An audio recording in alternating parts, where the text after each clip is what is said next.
आखिर एक पिता हूँ। मैं अपने बच्चे के लिए सारी दुनिया से लड़ सकता हूँ। इतनी आसानी से हिम्मत तो नहीं हारूंगा। ऐसे कैसे मेरे बेटे के साथ गलत कर सकती है वो। पत्नी बनकर आई थी वो उसकी, और आज उसकी क्या हालत कर दी उसने। इतनी आसानी से माफ़ नहीं करूंगा उसे।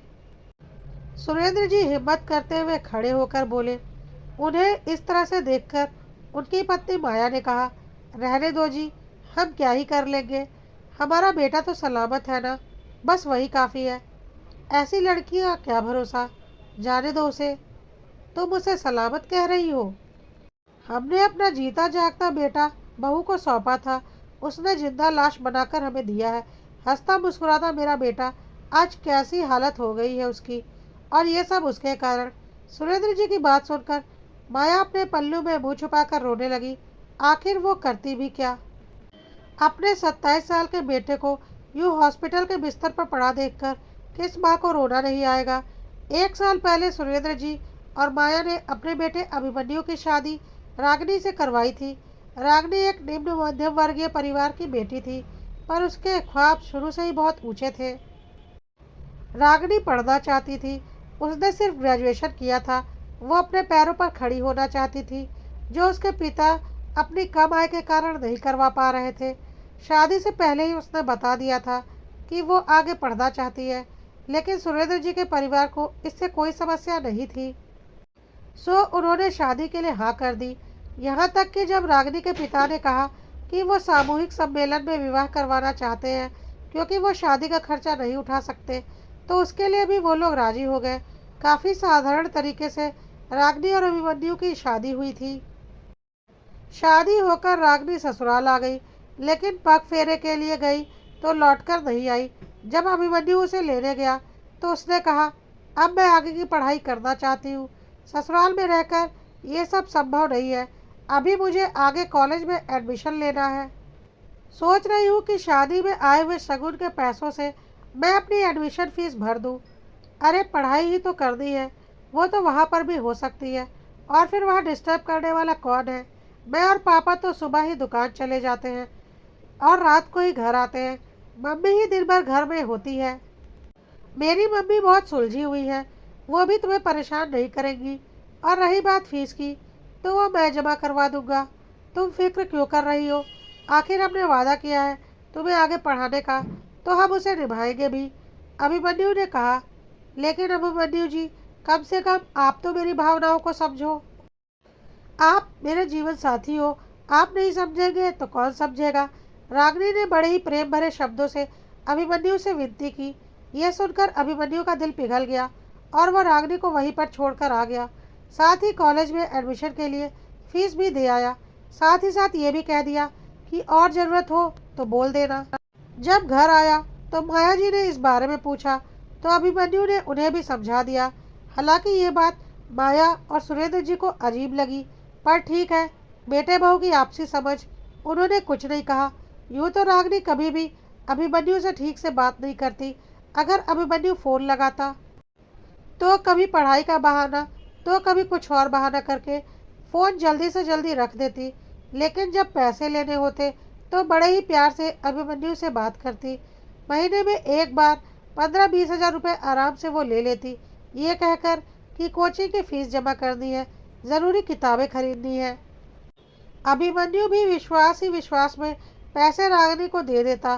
कई बार अभिमन्यु उससे मिलने के लिए उसके घर जाता, तो कई बार तो वो मिलती नहीं, और जब मिलती भी तो हमेशा यही कहती कि कल मेरा वीकली टेस्ट है, मुझे तैयारी करनी है।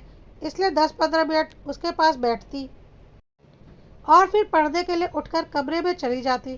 तीज त्यौहार पर भी अगर माया जी उसे आने के लिए कहती तो वह कोई ना कोई बहाना बना देती, या फिर आती भी तो एक दिन में 1-2 घंटे रुकती और फिर वापस अपने मायके चली जाती। यह सब यूं ही चलता रहता। अगर 2 महीने पहले सुरेंद्र जी ने रागिनी को किसी और लड़के के साथ नहीं देखा होता, उन्होंने घर जाकर अभिमन्यु को बताया, तो अभिमन्यु ने कहा, पापा कोई फ्रेंड या कोई रिश्तेदार होगा। तब सुरेंद्र जी ने कहा, बेटा हो सकता है, मैं उससे इनकार नहीं करता हूँ, लेकिन बेटा तुम्हें पता भी है कि रागिनी कौन से कॉलेज या कौन से कोचिंग सेंटर में जाती है। मैं तो तुम्हारे मन में तुम्हारी पत्नी के लिए शक के बीज नहीं बो रहा हूँ, पर कहीं ऐसा ना हो कि हम विश्वास ही विश्वास में रह जाएं। आजकल ज़माना बड़ा ही खराब है, तो थोड़ा पता करो। अभिमन्यु को भी सुरेंद्र जी की बात सही लगी। आखिर कुछ दिन दुकान ना जाकर उसने इस बारे में पता करना ही ठीक समझा, लेकिन जो बातें उसके सामने निकल कर आई उससे वो हैरान रह गया। रागनी सुबह कॉलेज के लिए तो रवाना होती थी, पर कॉलेज ना जाकर पूरे दिन वो एक लड़के के साथ घूमती रहती थी। यहाँ तक कि उसने कोई कोचिंग सेंटर ज्वाइन नहीं किया था। फिर वो पैसे किस बात के लिए ले रही थी? मतलब पैसे अभिमन्यु से ले रही थी और खर्च किसी और के साथ कर रही थी। ये देखकर अभिमन्यु पूरी तरह से टूट गया था। आखिर कुछ दिन बाद उसने हिम्मत करके सुरेंद्र जी को सब कुछ बता दिया। ये सुनकर सुरेंद्र जी और माया जी के पैरों तले जमीन खिसक गई। उन्होंने इस बारे में रागनी और उसके माता पिता से बात करने की ठान ली और एक दिन बिना बताए अचानक उनके घर पहुंच गए। लेकिन रागनी के माता पिता ने तो मानने से ही इनकार कर दिया। उल्टा वो तो सुरेंद्र जी और उनके परिवार पर ही झूठा इल्ज़ाम लगाने लगे कि वो लोग रागनी को परेशान करते हैं और अब उसे पढ़ाने के अपने वादे से मुकर रहे हैं।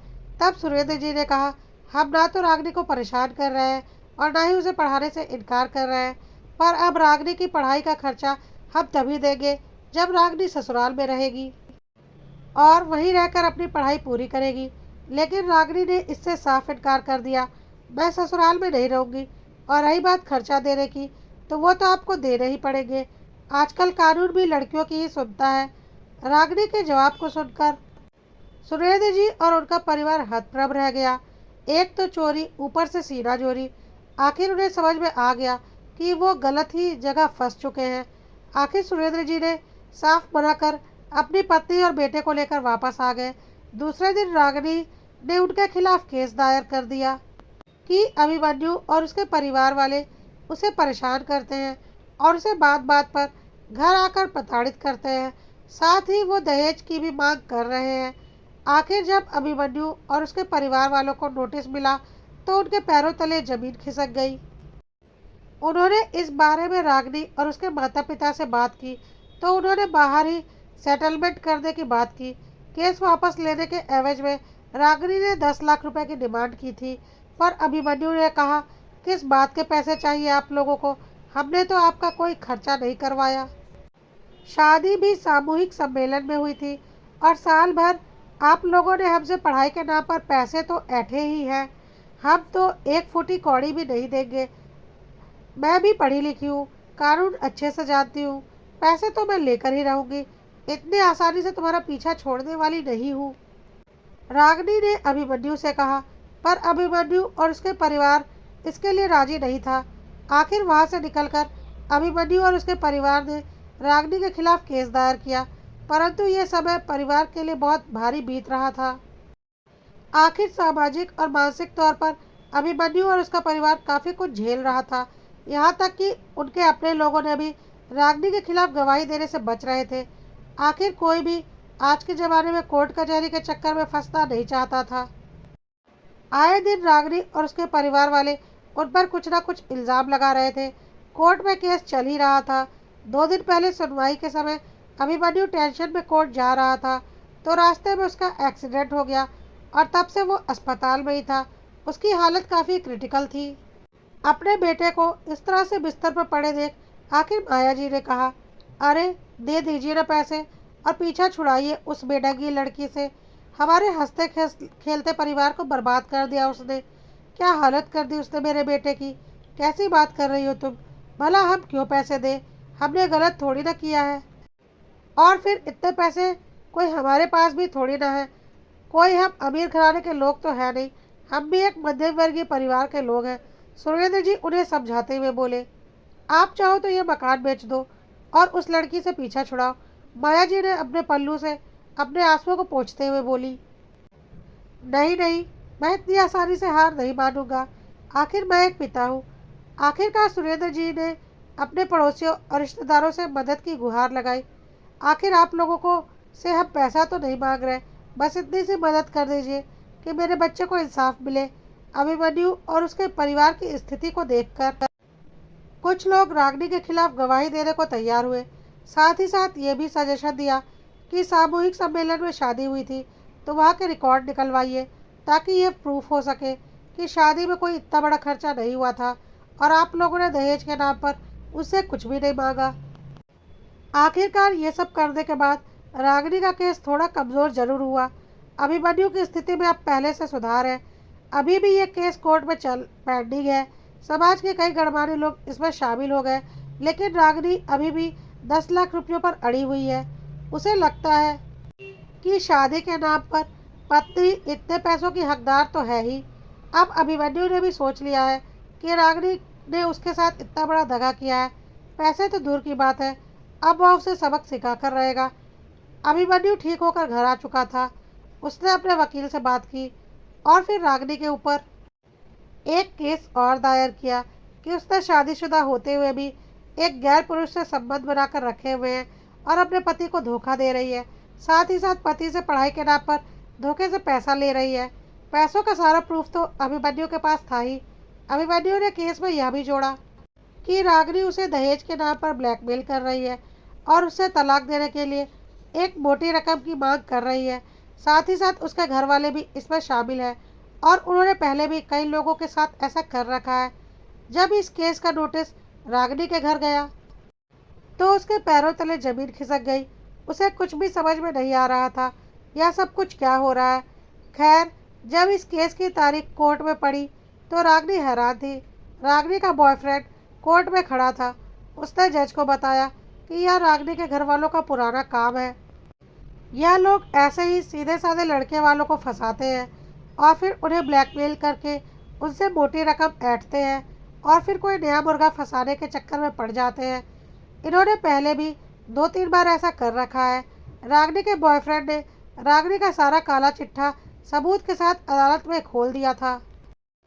उसके पहले के 2 पति भी अदालत में आकर गवाही दे चुके थे।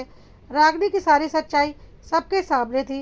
अदालत ने रागिनी और उसके माता पिता को फ्रॉड करने और उस लड़के वालों को ब्लैकमेल करने के जुर्म में 10 साल की सज़ा सुनाई। साथ ही साथ अभिमन्यु द्वारा दिए गए सारे पैसे सूद समेत वापस करने का ऑर्डर दिया। रागिनी को लेकर जब पुलिस जा रही थी तो अभिमन्यु मुस्कुराता हुआ रागिनी के पास गया और बोला, बहुत होशियार समझती थी ना तुम अपने आप को। कानून औरतों की सुनता जरूर है, लेकिन सच्चाई भी सामने आ ही जाती है। बस उसके लिए थोड़ी हिम्मत करनी पड़ती है। मैंने बहुत सोचा, फिर मुझे लगा कि तुम्हें 10 लाख रुपए देने से अच्छा है कि मैं तुम्हारे बॉयफ्रेंड को 2 लाख रुपए देकर खरीद लूँ। कहकर अभिमन्यु जीत भरी मुस्कुराने लगा। वैसे मैंने बहुत मुश्किलों से तुम्हारे बॉयफ्रेंड का पता लगाया और उसे 2 लाख रुपए देकर बहुत आसानी से तुम्हारा सारा काला चिट्ठा खुलवा दिया। हाँ, एक बात और, बहुत प्यार करती हो ना तुम अपने बॉयफ्रेंड से, तो सुनो, मैं तुम्हारे पुराने पतियों से भी उसके जरिए ही मिल पाया और उन्होंने ही मुझे तुम्हारे खिलाफ बहुत सारे सबूत दिए। अब सड़ो जेल में, तुम्हारी वही जगह है।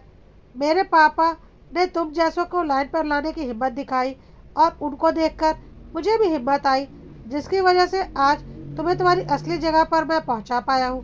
रागिनी चुपचाप खड़ी होकर अभिमन्यु की बातें सुन रही थी और समझ चुकी थी कि अब उसका और उसके परिवार का आगे का जीवन जेल में कटने वाला है और जितने पैसे उन्होंने धोखे देकर लोगों से ऐंठे हैं वह सारे पैसे अब उन्हें सूद समेत वापस करने पड़ेंगे। साथ ही साथ जेल की रोटी भी खानी पड़ेगी।